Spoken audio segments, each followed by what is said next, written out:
favorite games last year, you know. But I think it's maybe gotten some people to go, you know, where the ceiling is for PSN games in terms of sell-through, I think could be substantially higher. I think if you look at Battlefield 1943 as an example, I don't know how the new Madden arcade game is done yet because it just came out, but the idea of putting more commercial mainstream product as downloadable only games is very exciting to me. And I think, unfortunately, there's a little bit of a perception hurdle that we'll have to overcome if we want to make that game, because the perception these days has kind of gotten into the sense that, oh, PSN is where you do the quirky, weird indie things. And that's great, those are awesome games, but I'm still a huge fan of working on it because I think it can be a lot more financially successful than it has been. I'm not saying it hasn't been financially successful, but in terms of what I envision it wanting it has to be a hit. Calling out cars, oh my gosh, what did I learn? I learned, you know, I learned a lot. I mean, as they say, I don't think it was a failure. I think we made our money back, but, you know, I learned not to compromise. I think I had come off God of War and I was working with kind of a newish team. Not they weren't new, but we hadn't worked together in a long time. And I should have fought back and I should have pushed harder, but I was honestly so tired of fighting from God of War that I just kind of said, oh, this is going so smooth, and lo and behold, you know, we ended up with a game that it's loved by some, but not as many as I would like.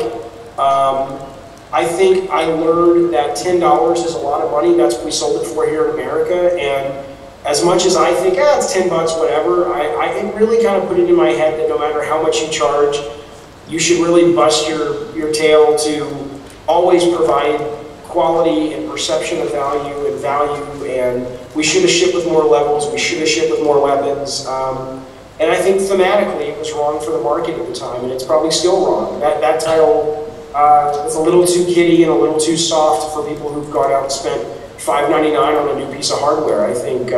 So there was a lot of things that I learned, but the most important thing that I learned is that not to settle and to push, and it's good to push, and it's good to have conflict, because that usually means, if it's the right kind of conflict, that usually means that it's working. It usually means that you're pushing your team, and you're pushing your game, and you're pushing yourself. And when there's no conflict and it's smooth sailing, to me it's a good sign to watch out.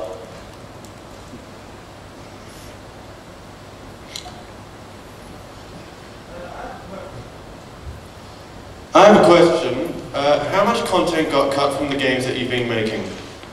And in retrospect, do you find any of it funny? Like at the time you thought it was, oh, it's the best idea ever, but on retrospect you think it's kind of silly? Well, you mean the stuff that got cut? Yeah. You know,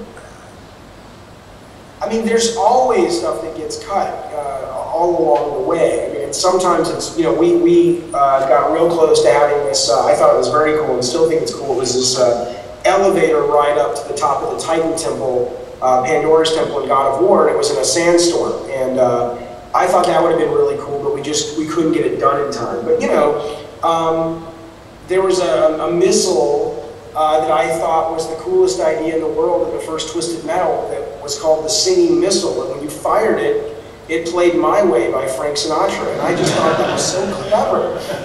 Okay, I'm so glad, you know, we didn't do that. Another one was, you know, in Twisted Metal 2, which is set at Christmas time, which nobody knows.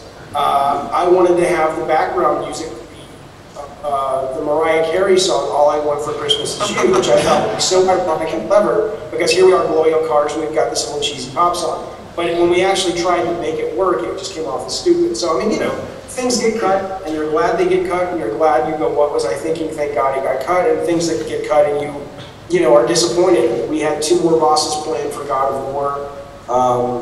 You know, we're cutting stuff out of our current game on a weekly basis and adding stuff, and I mean, it is like trying to, I'm not really good at language. I mean, I can speak well, I guess, but I'm not good at metaphors, but I'm looking for the world's best metaphor to describe this idea. It's kind of like, you know, in a movie, you have a screenplay, and then you go out and you shoot it. But, you know, anybody who's there who's made a game can attest to it. You're making the movie while you're writing the script. I mean, to the point that it's almost like you're right there making up the dialogue right as the actor's about to say it. And so things change, and it's very fluid and viscous, and it's kind of exciting and scary all at the same time. On behalf of all the Twisted Metal fans, thank you for cutting that Mariah Carey song. It's a terrible song. Oh, we're having technical difficulties with you. Am I back? Yes, you're back. All right. If we could, we've got a couple of forum questions, and they will flame me and Hex for months if we don't ask them. If you don't mind. We have a very active forum on our show, Good Games. They do have a couple of questions if you wouldn't mind asking. I'm here for you guys. Whatever you need.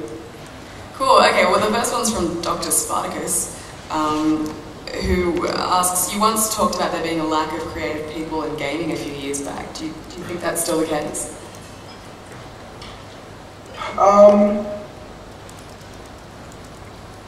I was just having this like yesterday with a number of. If I told you the people I was having this discussion with, you'd be like, "Wow, you talked." I mean, you know, it's amazing. There are some venues out there where a lot of people who make games that are really, really successful get together and talk. And sometimes I sit back and go, "How did they let me into this club where I get to converse with these people?" But we were having this conversation just yesterday, and about storytelling in games, and the argument that's going on in that forum right now is just that, is the reason stories in games haven't gotten to sort of a greater level of success is because a lot of the designers who write the stories just aren't that good of writers, or is it something sort of with the medium? And I think it's a little bit of both. I think the reality is, look, you know, if you're a great film director or you're a great writer, like of movies, and you get, or books, and you get paid the kind of money that you get paid to swim in those waters, there's very little reason for you to come over and swim in the waters in which I swim,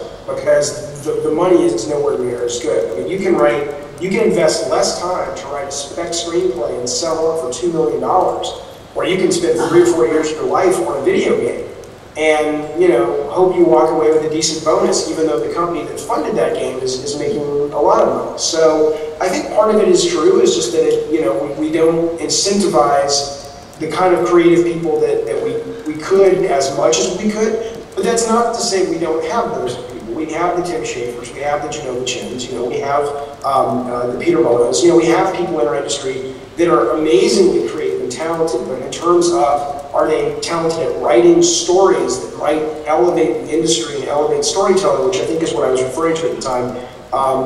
That I don't think we incentivize those kinds of people to come into our industry.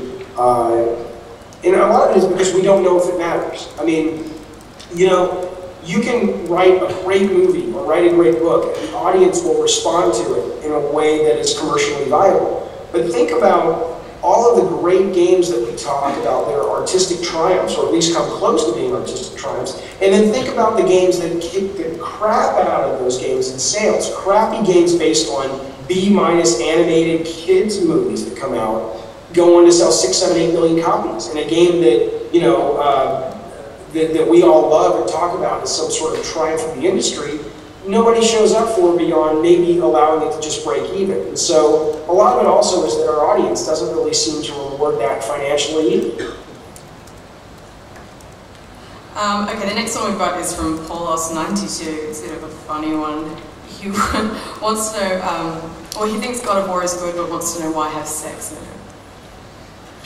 Well, I mean, you know, that was intentional. I mean, I remember when I wrote that sequence, and I remember going, I think there was even like a little footnote where I said to whoever was going to be reading it on the team, I said, look, I know this is going to get 85% of the audience is going to say that this is goofy, and they're going to chuckle at it either because they're uncomfortable or it's just kind of stupid that, you know, 5,000 polygon characters are having sex. I mean, I understood that. But there was a part of me, though, a bigger part of me, that really wanted to sell through gameplay, not through cutscenes, but through gameplay, the character of Kratos. And that's in everything from when he hugs his family at the end during gameplay to transfer his power to them. That's when he's sacrificing the guy in the cage when he pushes him up the hill. And again, in Europe, they made us change that to a monster. But in America, and I know you guys aren't in Europe, but I don't know what the game was in Australia. But in America, we actually had a soldier in the cage, and he was begging for his life while we were pushing that cage up the hill. And with the sex scene, it was the same. It was like, okay, yeah, this is going to come off as goofy, but I do want to show in the gameplay that if you read the journal by Kratos' bed, he basically he's missing his